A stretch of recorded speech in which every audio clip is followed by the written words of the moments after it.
This is actually a poem I wrote for this particular occasion. And before I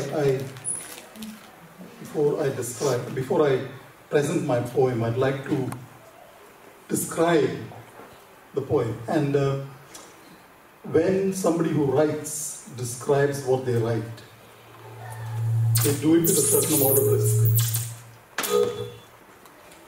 And the risk is, I think any piece of art should be absorbed by the person who reads it, visualizes it, sees it.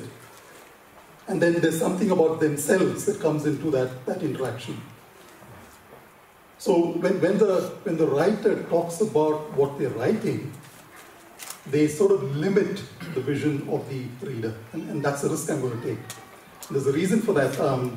My social barometer is my wife and my daughter. So they read a piece, every piece that I write. They bless them. They read every piece that I write.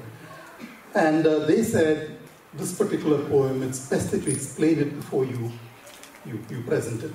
So that's what I'm going to do. When the word freedom came about for discussion for talking about, two words came into my mind: freedom to and freedom from.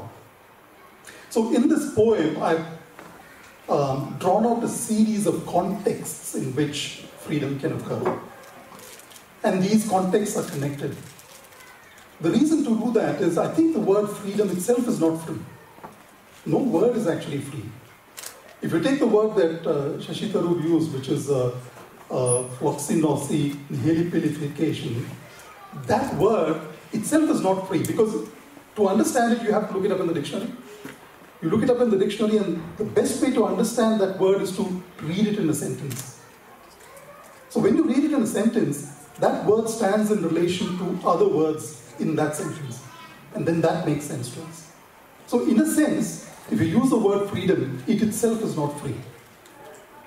And I think it's important to understand the context of any word that's used, which is why I've given context here, several contexts. And I think the importance of the context comes, especially if you look at the word faith, for example, which is very important in Kerala today. I think a lot of the problems come because it's taken out of its context. Or different people read it in their own context and then they argue. Anyway, that's not the issue here. So, what I'd like to... I'll come to that in a minute. So the context that I've written, my poem itself is not free in that sense.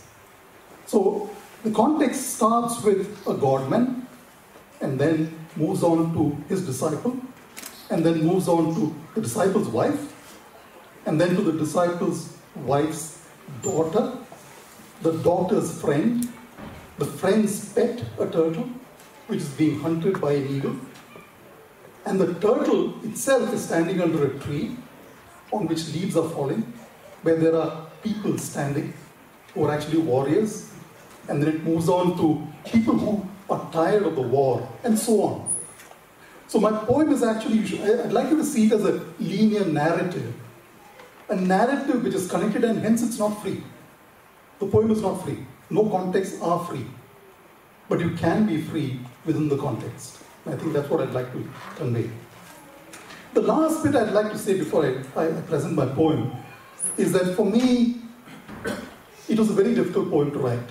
Difficult in the sense I don't know, it's undergone about 20 or 25 revisions before I had the courage to actually present it here today.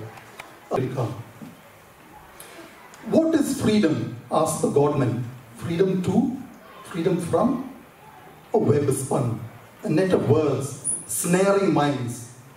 Cleric and clergy, both it binds. Free me from my pain, a moment, a day sustained. Your words, your wisdom I sought. The web held, firm, tightly knotted. To be relieved, she believed, do no more his grinding chore, his pain-filled care to share, to feel his pain no more. Grow up and be free, from shadow of this family tree, from father's pain, mother's disdain, to be alive all over once again. The fear, the stress, a constant press of books as numbers spin, words frown. You seem calm, unruffled, and do impress on troubled minds that in phrases drown. Up she looked, the eagle soared, 1,000 feet, maybe more, piercing, gazing, scanning the earth below. A speck, a shadow, scurries ashore. Run, turtle, run, else all is done. Be still, motionless, freeze. Perhaps it's just the breeze that rustles these leaves, that descend on heads, of swords out of sheets, of men lusting blood to shed. Get me out of trenches, dripping from these trenches, weary, flagging, sick to go home, mud, blood, chilled to the bone. He's back. He's angry, eyes bright, sleepless, anxious, ever ready to fight. He was only 20, so was I. Now, hardly ever see eye to eye. Release. Enough, mother thought. I've lived, I've loved, I've fought. Remembered, forgotten, survived, sometimes loved, most often vilified. Friends, comrades, they now negate. Passionate, fiery, yet so full of hate. Azadi, liberty, liberta, tear down their faith. Blow that bridge, down the ridge, cut a swing. These walls, standing tall, my body held. Mind, it could not bind.